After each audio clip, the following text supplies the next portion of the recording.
bibliophiles, and welcome back to Blatantly Bookish. I'm Marissa, and today, in honor of Victober and the fact that I have finally finished Our Mutual Friend, I wanted to discuss my thoughts on serialization and the experience of reading serially. If you've been watching my channel for a while, you might know that it's taken me about 2 years to finish Our Mutual Friend. It is a brilliant book and one that I truly enjoyed, but my reading experience of it was complicated with the concept of serialized reading, which it seems that I do not get along with so well. You may or may not know that many of the Victorian novels we read now were originally published this way, serially, in weekly or monthly installments, much like the way TV shows air each week.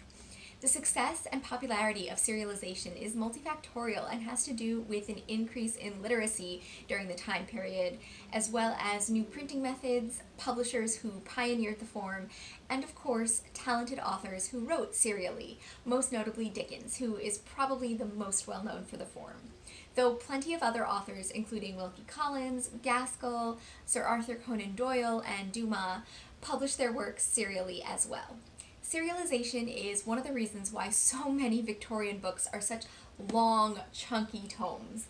When you're paid by the word and you want your series to keep going, it helps when there are multiple complex plot lines, tons of characters, suspense, plot twists, reveals, cliffhangers, and sections that delve into minor characters too. There is a sense of delayed gratification that the reader is always striving for in the serial. There's a constant to be continued that is guaranteed to capture the audience's attention and urge them to pick up the next installment.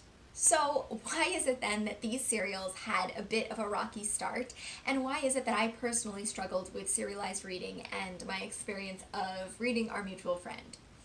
Initially, Dickens's The Pickwick Papers, which is widely considered to have established the popularity and appeal of the serial, struggled to take off.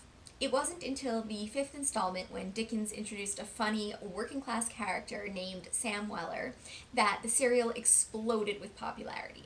In portraying this character, Dickens intrigued the average person, the working class. Some people have this notion that Dickens's writing is stuffy and highbrow and intimidating Victorian literature, but the truth of the matter is that one of the main reasons he is so popular is because of his appeal to the masses. His serial installments of writing, rife with presentations of Victorian daily life, brought people together. His writing forged a forum of engaging in political discourse of the time. Not through highbrow banter, but through simple discussion of the previous week's chapters and speculation on what would happen next. It is this community and this engagement that truly makes the experience of the serial worthwhile. My friend Katie from Books and Things has single-handedly tried to bring back the serialized literature of Dickens by hosting her Dickens-alongs.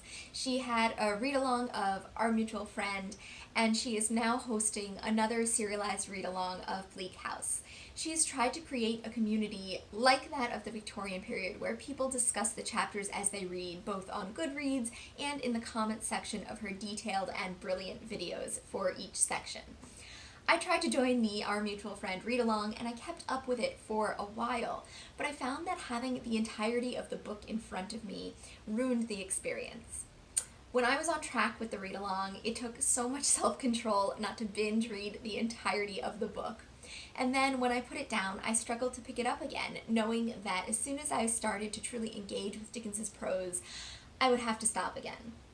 I would skip the chapters for a month and then forget the details of various characters and their plot lines, and when I fell behind for the read-along, I just didn't feel the same motivation and urgency to read Our Mutual Friend, because I knew that whenever I picked up the book, whether it was a month late or a year late, Katie's videos would still be waiting for me.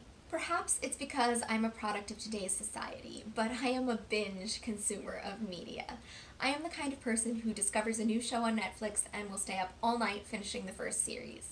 In fact, I no longer have the patience for watching a TV show the standard way, tuning into an episode each week.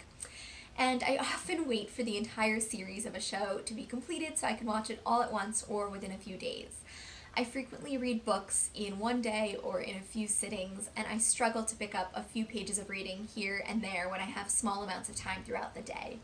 But this attitude of mine does not mean that serialized media is dead. In fact, the genre still flourishes today, but it has changed dramatically since Dickens' time. I would argue that sections of media have simply increased in size. Rather than a TV episode each week, we await an entire series. Rather than a few chapters, we wait for an entire book in a series.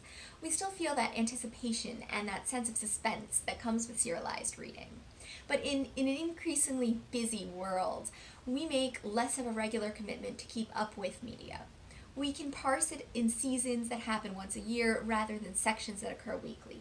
There's still a community to engage with when discussing our media, but perhaps discourse is less frequent. I think that serialization can be an effective and engaging way to read, but in my experience with our mutual friend, it actually diminished my experience and enjoyment of a glorious book. I mean, Our Mutual Friend is such a phenomenal book.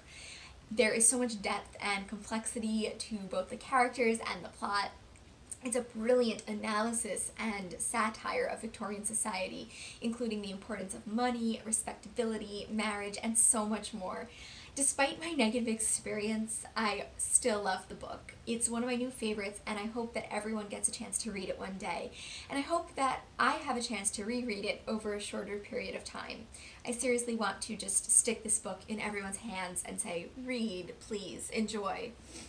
So I think that that's quite enough rambling for today. I would love to know what you think about serialized or binge reading. Have you participated in Katie's serialized read-alongs, and how did those go for you? Were you able to keep track of the reading with her? How do you think serialization is evolving, and how do you think that affects us as people and as a society as a whole? And of course, I would love to know what you thought of Our Mutual Friend if you've read it. Happy Victober, everyone. Happy reading, and as always, I'll see you in another video soon. Bye!